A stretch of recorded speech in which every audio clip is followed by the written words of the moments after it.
E aqui estamos de volta ao nosso Sala News, hoje tendo o prazer, o privilégio, eu diria o grande prazer de receber aqui a Giovanni Favorito, porque ela está nos ajudando a conhecer mais sobre a história do Espírito Santo. Ela tem uma empresa muito bacana que é a Empório Capixaba, não é isso? Especializada em gestões e ações culturais, então tem muitas coisas bacanas que eles têm feito e eu quero até ter a oportunidade aqui de dar aos nossos telespectadores um pouquinho dessas coisas que foram feitas, pode ser?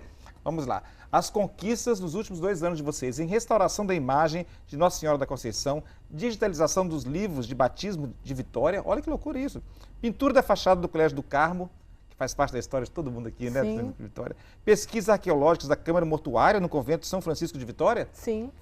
reedição dos livros de Heribalto Balestreiro em Viana, exposição sobre vida e obra de Heribalto Balestreiro em Viana também, preservação do acervo fotográfico dos CEDAVs em Vitória, digitalização dos documentos históricos do Museu da Vale, em Vila Velha, e restauração do frontispício do Convento São Francisco de Vitória, né? Sim. E apoio na digitalização do acervo de jornais de Muqui. Ou seja, já andou o Espírito Santo de lá e cá, hein? Sim. De cima a baixo. E para mim é um prazer, porque cada pequeno fragmento da história do capixaba que eu resgato, para mim é um prazer. Você tem lá em Muqui um acervo maravilhoso de fotografias, um acervo maravilhoso de partituras de música e de jornais, que foi o que a gente trabalhou. E nesses jornais você tem, por exemplo, uma anedota muito interessante, é que Muqui tinha um avião particular. A cidade de Muqui tinha um avião particular. Então, quer dizer, as pessoas, os fazendeiros, os políticos, eles iam e vinham do Rio, como a gente faz hoje uma viagem para Cachoeira e voltar. Então, isso é, para mim, buscar essas informações nos jornais de época e facilitar que as pessoas também tenham acesso a essa informação, para mim, é o que há de melhor. E como você enxerga o Espírito Santo? É como um mosaico? Bom, o Espírito Santo ele é um pouquinho de todas as pessoas que vieram para cá. Então você tem os índios que já estavam aqui, que foram tão aguerridos, que foram os últimos índios do litoral a sobreviver. Então os botocudos que habitavam o Vale do Rio Doce, por exemplo, eles até a década de 40 você tinha contato com os brancos. Então eles deixaram sua marca. Os escravos, quer dizer, os africanos que vieram para cá também trouxeram uma gama de coisas que misturando índios e negros virou muqueca, né? Ou panela de barro. Nessa pitada você coloca um pouco de açoriano, que foram os primeiros imigrantes. Então, há 200 anos você tem a festa do divino sendo celebrada da mesma maneira em Viana. E aí também alemães, e os pomeranos e o brote, os italianos e o ioline ou a polenta. Então vai misturando com, por último, sírio-libaneses e poloneses. Então o Espírito Santo é isso, é essa mistura e sem um conflito, o que é mais interessante, porque se você quiser, você consegue comer uma polenta ou um brote sendo tratado da mesma maneira. Como diriam os americanos, é um melting pot, não é? Ou seja, um lugar, todo um caldeirão de diversidade, digamos assim. Agora, por que nesse caldeirão de diversidade a gente só elegeu a muqueca e o Congo como nossos símbolos da herança da cultura capixaba? Porque as políticas públicas, elas andam num passo mais lento. Então, enquanto o eixo Rio-São Paulo, e principalmente a Bahia também, né? Acrescentar a Bahia aí, ela já tem essa disseminação, quer dizer, é meu e eu valorizo, o Espírito Santo ainda está caminhando a pequenos passos para construir essa identidade.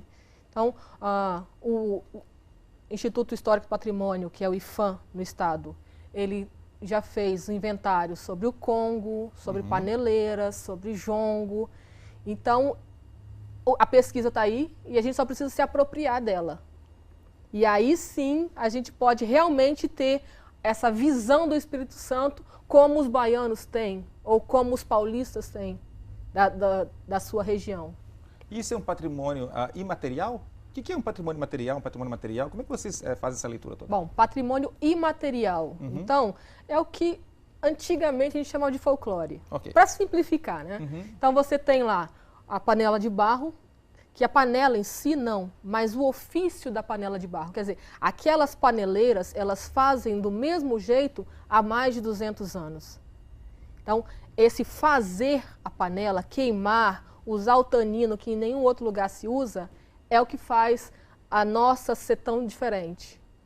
Ou então, por exemplo, o Congo, ou a folia de reis lá em Muqui, na região sul do estado, ou o boi pintadinho, que também é presente lá, está presente no carnaval de Muqui.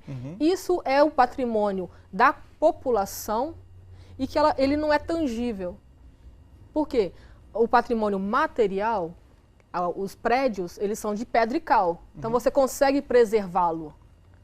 Então, uma casa, você preserva ela a partir do momento que você cuida do telhado, cuida da fiação elétrica. Já o patrimônio imaterial, não. Você não consegue colocar ele dentro de um pote e preservá-lo. E como que você vai preservar o patrimônio material? É através da memória? Primeiro, a gente estuda, valoriza e divulga. Então, a partir desse momento, você preserva ele pelo quê? Pelo cuidado de não deixá-lo se sobrepor a outro ou ser esmagado. Mas não é disso que estamos falando? A muqueca deliciosa do jeito que é, ela não esmagou os outros? Não acho. Não acho, porque se você deixar, você tem abertura para todos os outros. Porque a torta capixaba, ela só precisa ser difundida. A polenta de Venda Nova, ela só precisa ser difundida. E olha que ela já é muito bem difundida, né? Porque a festa da polenta, ela já é reconhecida nacionalmente. Ok. Então, o que nós precisamos é sempre essa divulgação, e a divulgação é uma maneira de preservação. Ok, no próximo bloco gostaria que você nos ajudasse a entender como que o cidadão comum, que tem ou aquele que tem uma fazenda, ou aquele que tem uma história na sua vida e queira resgatar essa história, a sua empresa, enfim, pode usar dos seus serviços, pode ser? Ok. Ok, porque falando com você assim, pode dar a impressão que nós só trabalhamos com o governo, com prefeituras, mas eu acho que não, né?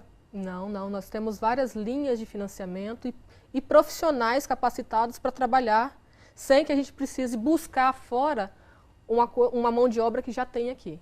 Ok, então paradinho para os commercials e voltamos já já.